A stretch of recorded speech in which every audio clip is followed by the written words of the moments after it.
सोना जिसकी चमक सबको लुभाती है, लेकिन क्या इसकी जो रिटर्न वाली चमक है हमेशा बरकरार रहती है? जब शेयर बाजार गिरता है दोस्तों तो तब तो सोना चमकता है, लेकिन क्या लॉन्ग टर्म में ये इक्विटी को टक्कर दे पाता है? आज मार्केट में हम जानेंगे कि गोल्ड में पैसा लगाना निवेश है या फिर पोर्टफोलियो का बीमा।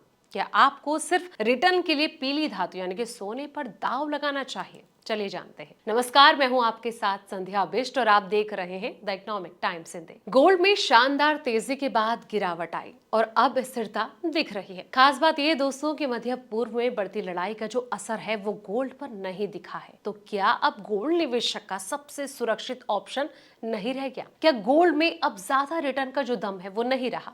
ऐसे कई सवाल निवेशकों के मन में चलते रहते हैं। दोस्तों, जब गोल्ड एक्सपर्ट से पूछा गया तो उन्होंने अपनी राय रखी। तो बता दें कि निवेशकों को अपने कई सवाल के जवाब भी मिले, जहां पर सवाल आखिर ये उठता है कि रिटर्न के लिए गोल्ड के पीछे भागना कितना ठीक है।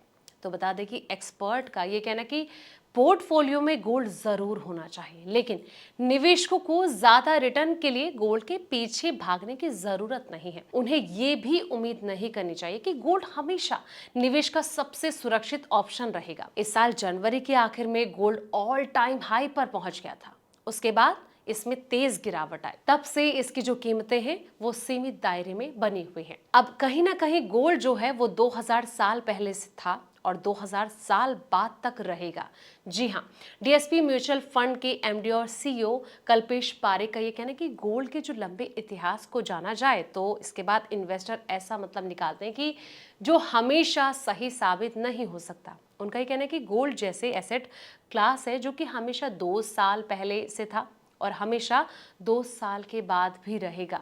शेयरों में हमेशा बेहतर रिटर्न देने की धारणा सही नहीं। उनका ये कहना है कि 20, 30 या फिर 50 साल की जो लंबी अवधि के डेटा को अगर देखा जाए तो इससे पता चलता है कि गोल्ड ने कई बार टॉप मार्केट में शेयर मार्केट से ज्यादा बेहतर रिटर्न दिया है। लेकिन जब आप 5 साल में रोलिंग रिटर्न को देखा जाए तो तस्वीर बदल जाती है। तब शेयर से बेहतर रिटर्न देने की जो गोल्ड की क्षमता है वो सही नहीं लगती है। इंडिया में शेयरों के मुकाबले गोल्ड ने 5 साल के जो टाइम फ्रेम है इसमें सिर्फ 25% ही शेयरों से ज्यादा रिटर्न दिया है। पूरी दुनिया के लिहाज से दोस्तों अगर देखा जाए तो ये 35% है।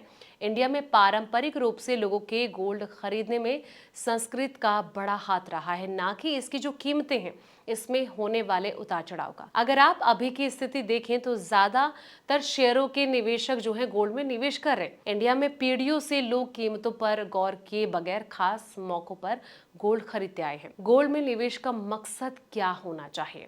तो गोल्ड का जो इस्तेमाल है पोर्टफोलियो के डाइवर्सिफिकेशन के लिए होना चाहिए, ना कि जो ग्रोथ इंजन के लिए। दोस्तों, गोल्ड में 5 से 10% का निवेश जियोपॉलिटिकल टेंशन या फिर जो राजनीतिक अनिश्चितता है इससे हेजिंग के लिए पर्याप्त है। गोल्ड के मामले में एसेट एलोकेशन का जो ध्यान है वो रखना बहुत ज्यादा जरूरी है। तो इन सब चीजों का अगर आपने ध्यान रख लिया तो आप बेहतर रिटर्न तो आपको मिलेगा ही, लेकिन कहीं ना कहीं जिस तरीके से आप निवेश करेंगे तो आपका पोर्टफोलियो भी हमेशा सुरक्षित रहेगा। फिलहाल इस वीडियो में इतना ही। ऐसे तमाम वीडियोस के लिए आप देखते रहें द इकोनॉमिक टाइम्स हिंदी।